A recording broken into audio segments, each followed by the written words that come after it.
Easy ആയിട്ടൊരു mango float ഉണ്ടാക്കിയാലോ? വെറും 10 മിനിറ്റ് മതി കേട്ടോ അത് ചെയ്തെടുക്കാൻ.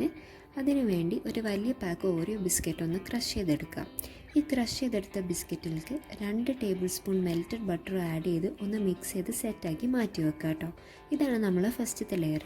ഇനി ഇത് ഫ്രിഡ്ജിലേക്ക് വെച്ചോളി. ഇനി സെക്കൻഡത്തെ ലെയറിന് വേണ്ടിയിട്ട് ഞാൻ 1 കപ്പ് വിപ്പിംഗ് ക്രീമാണ് എടുത്തിട്ടുള്ളത്. അതൊന്ന് ബീറ്റ് ചെയ്തെടുക്കാം.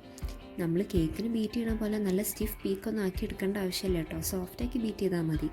അതിലേക്ക് ഞാനൊരു 1/3 കപ്പ് കണ്ടൻസ് മിൽക്കും കൂടെ ആഡ് ചെയ്യുന്നുണ്ട്. ഈ ലെയർ നമുക്കൊരു ക്രീമി കൺസിസ്റ്റൻസിയാണ് കേട്ടോ വേണ്ടത്. അങ്ങനെ ഈ ക്രീം ലെയറിനെ നമുക്ക് ഓരോ ലെയറിൻ്റെ മേലെ ഒഴിച്ചു കൊടുക്കാം. അപ്പോൾ എന്തായി നമ്മളെ സെക്കൻഡ് ലെയറും റെഡി. ഇനി തേർഡത്തെ ലെയർ, അതായത് നമ്മൾ ഫൈനൽ ലെയറിന് വേണ്ടിയിട്ട് ഞാനിവിടെ മാങ്ങയാണ് എടുത്തിട്ടുള്ളത്.